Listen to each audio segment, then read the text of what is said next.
19 నుంచి 24 దాకా రైతులకు సాయం అందించింది 1,75,571 కోట్లు. ఇందాక వ్యవసాయ ఉత్పత్తుల గురించి కూడా చెప్పారు. 59,870 కోట్ల ఈల్డ్ వచ్చింది మనకి పంట.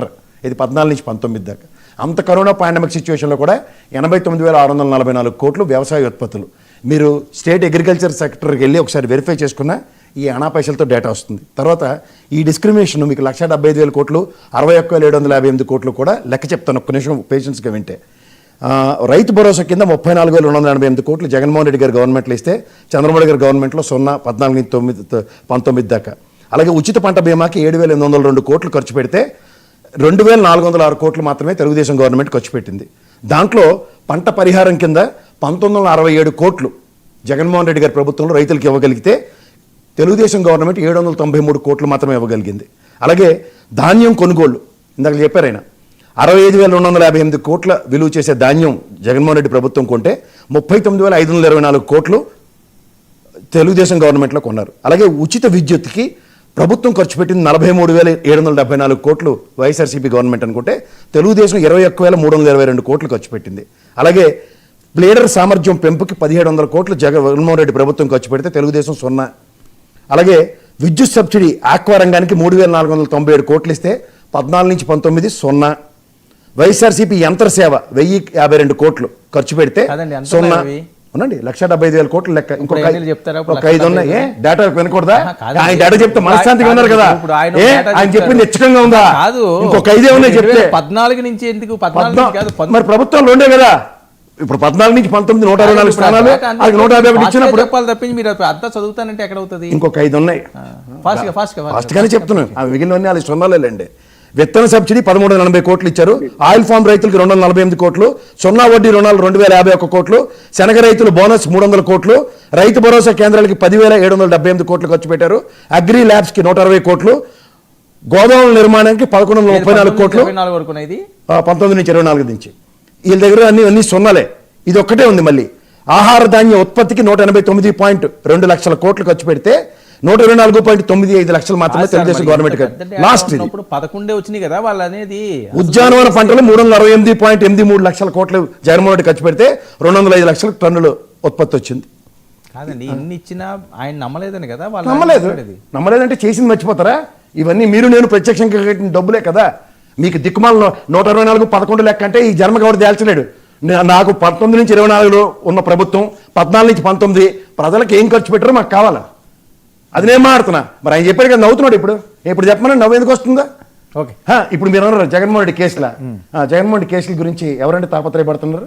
ఈ కూటమి వాళ్ళు వెళ్ళి అక్కడ ప్రెషర్ పెడుతున్నారా? మళ్ళీ అనమాట.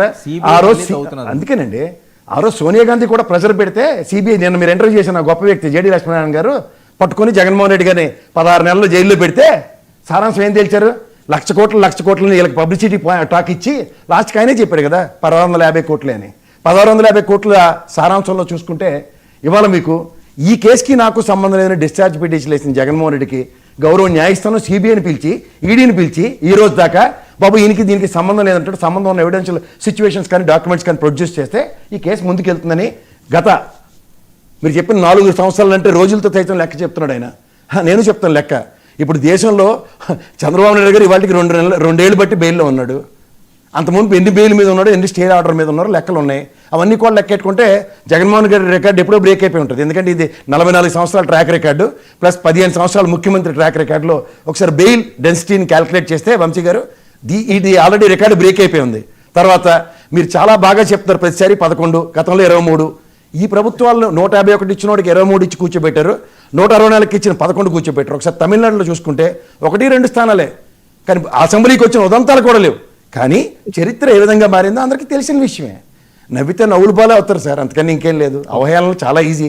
ఎంత సులువు అంటే మన దగ్గర డేటా లేనప్పుడు ఒక గాలి కాకమ్మ లెక్కలు చెప్పేసి ప్రజల్ని జస్టిఫై చేసేసుకోనుకుంటున్నాం అంటే పెద్దానికి 164 ఆన్సర్ అనుకుంటే ఆయన చెప్పారు. మా మహేష్ గారు బాగా చెప్పారు.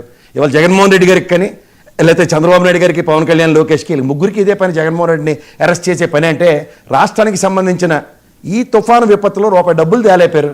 మీకు నవ్వేలా వస్తుంది వంశీ గారు? ఒక్కరోజు ఇలాగా షార్క్ నేషన్లో సమ్మిట్కి హాజరై తుఫాన్ని పంపించమని ఆ పౌర డబ్బా ఛానల్లోను ఆ తబేలా ఛానల్లో చెప్పి న్యూస్కి మాత్రమే పరిమితమై ఏం చేశారు ప్రజలకి? 1300 రియాబ్ సెంటర్లు పెట్టారు, 40 లక్షల ప్రజలు ఏ ప్రాతిపదిక మీద అకామిడేట్ చేశారు? మీరు నెల్లూరు తుఫాన్ ఒకసారి కనుక రీకలెక్ట్ చేసుకుంటే 3 days బిఫోర్ జగన్మోహన్ రెడ్డి గవర్నమెంట్లో రెస్క్యూ సెంటర్స్లో కూర్చోబెట్టి అన్నం పెట్టి వెళ్ళేటప్పుడు నిత్యావసర వస్తువులు ఇచ్చి జేబులో డబ్బులు పెట్టి పంపించారు. చెక్ చేసుకోండి కావాలంటే, అవి కూడా బడ్జెట్లోనే ప్రస్ఫుటించబడ్డాయి. ఇవన్నీ మీరు మాట్లాడుతూ నేను ఇందాకలే చెప్పాను కదా, 7,802 కోట్ల రూపాయల పంట బీమా కడితే 1,683 కోట్లు ప్రజలకి పంచి ఇచ్చారు ఉపద్రవ పరిస్థితుల్లో. ఇదే పరిస్థితుల్లో మీరు కట్టింది 702 కోట్లు అయితే 294 కోట్లు మాత్రం ప్రజలకు ఇవ్వగలిగారు. ఈ 2 కంపారిజన్స్ ఉన్నాయి కదా. మీరు చెప్తున్న హుదూద్ తుఫాను తదనంత పరిణామాల్లో మీరే కేంద్ర ప్రభుత్వానికి ఇవాళ మాసేట సఖ్యతతో ఉన్నారు కదా. ఎంత ఇచ్చారండి ప్రాథమిక అంచనాలు? 1000 కోట్ల పైసలకి ఇచ్చారు. తిరిగి ఎంత ఇచ్చారండి? మీకు 200 కోట్లు ఇచ్చారు. బాగానవ్వండి, మమ్మల్ని నవ్వులపాలు చేశారు ఆంధ్రప్రదేశ్ ప్రజల్ని. అందుకే వాళ్ళకి 151 ఇచ్చారు, అప్పుడు మీకు 23 ఇచ్చారు. మర్చిపోకండి, ట్రాక్ రికార్డులు తెలుసుకుని మీరు కేంద్రంతో మాచేట సఖ్యత అనుకుంటే పనికిమాలిన విషయాల మీద ఉన్న శ్రద్ధ తప్ప